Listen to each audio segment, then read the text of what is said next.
Hey guys, how's it going? KRIPP'S here. Today I want to bring you guys another build guide for Diablo 4 Season 10, and it is the second build guide. It's also minions, but it's very different. It is a build that I tried to actually start the season off with in Season 9, but it was super bugged and did not work properly, as is the case, as is typical fashion with any new build in Diablo 4. Unfortunately, it was the pure Golemancer, and I mean the pure Golemancer. This is where you sacrifice your mages and your warriors, and you might be thinking, why on earth would you want to do that? That is a great question. It is because of the hulking monstrosity node. So your golem has 40% more life and deals double damage, and the skeleton mage and warrior bonuses grant 60 multiplier damage each.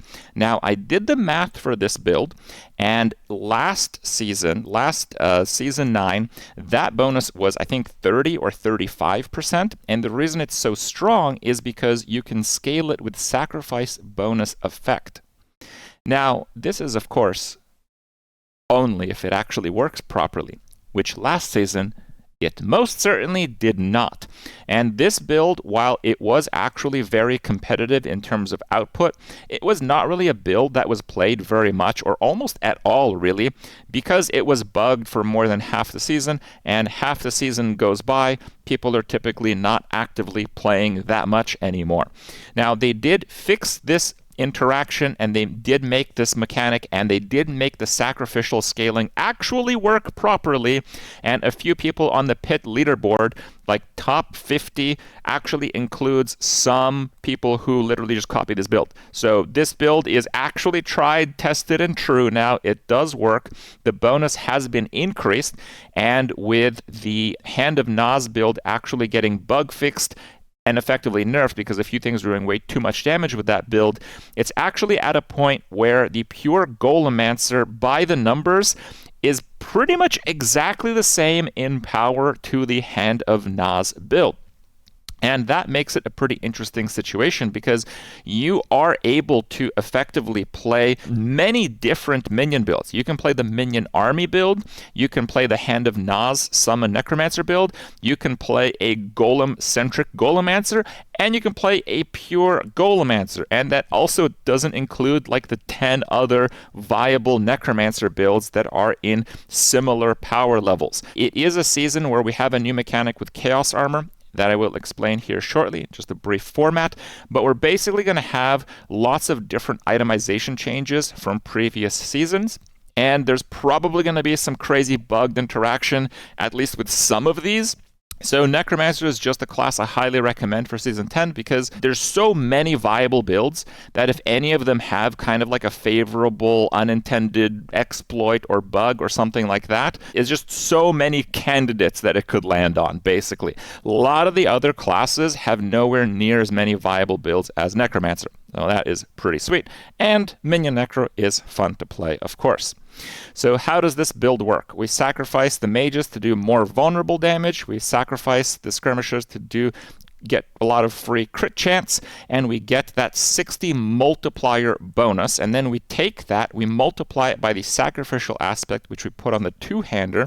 We get the Memento Mori passives in the skill tree, which are very significant because they act as another multiplier. Sacrificing both skeleton warriors and mages increases their sacrifice bonuses by 60%.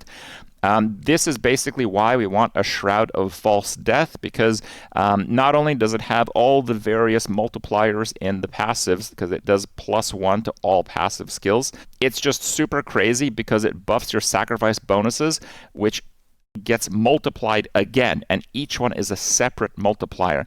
It's not like 60 plus 60, it's 1.6 times 1.6, but it's not 1.6. It's like 3 point something, because you're multiplying each individual one, which are then multiplying together. Lots of multipliers with the golem builds. Again, I've ran the numbers, they're very good. We also are getting 40% more damage in the aspect of Fel Gluttony. So we're just getting a flat-out new multiplier. We put on the amulet, we get 60. I do believe the sacrifice bonus will still outshine the Fel Gluttony because both of these are getting buffed, and both of these are just absolutely crazy multipliers. Now, with the Chaos Armor, basically, there's a select few uniques for each class and a few neutral ones that you can find in a different slot. Now, this build does not use Ring of Mendel, so just bear that in mind. It does not use Ring of Mendel. We do not really care for Ring of Mendel. We're only using a Golem, and the Golem doesn't attack that often. We're mostly dealing damage with the Golem's cooldown. But there is still one thing that we're going to want to do. We're going to want to get a Fists of Fate, which is normally gloves, which are actually best in slot for the build, but it's very minor difference. It's like 5% more damage than like a legendary, so you don't have to worry about that. Don't worry if you get a glove version. But if you get Fists of Fate on your boots as Chaos Armor, they're going to have higher than regular bonuses, and because you're replacing boots, which normally don't do any damage, with Fists of Fate, which like double your damage pretty much, it is a massive difference. So when you get Fists of Fate, you can drop that. Dropping Cursed Aura might make your clear speed a little bit slower if you're just speed farming, so I would still hold on to the boots that you're using normally, because this is a great build for speed farming. The advantage to this build, and again, I have played this build, you basically just go pack to pack, golem button, golem button, golem button, golem button. We reduce the cooldown of the golem on all the jewelry, golem active cooldown. So the golem cooldown goes to like just a few seconds, and then the Fel Gluttony, the golem sucks up corpses and reduces its cooldown by 1 second every single second. So it's like every 2 seconds, you literally just press the golem button and you are good to go. And when you press the golem button, you both become unstoppable. And, you know, it's basically a minion build that doesn't really play like a minion build. You're playing like a nuke, except the golem is the nuke and you're telling him to jump places. In terms of the Chaos perks, you're going to see this combo a lot where you do more damage and take less damage based on how much health you're missing. You cap your health at 50%. It's not a big deal. You actually become tankier to elemental damage because you have 25% DR if you're at 50 health. The barriers get doubled, so your 15% barrier from the passives goes to 30. Your elemental resistance maximums go up 10%, so you're actually tankier. Even though you're at half, you're tankier to elemental damage with the setup, and you're only slightly weaker to physical damage. Overall, it's great. Lots of free attack speed and movement speed from the Crazy Brew. You're going to see that a lot. And we also have invigorating attacks. So every 5 seconds, your next basic generates an additional 100% of your maximum primary resource when cast. Basic skills deal reduced damage. So we don't care about the reduced damage thing.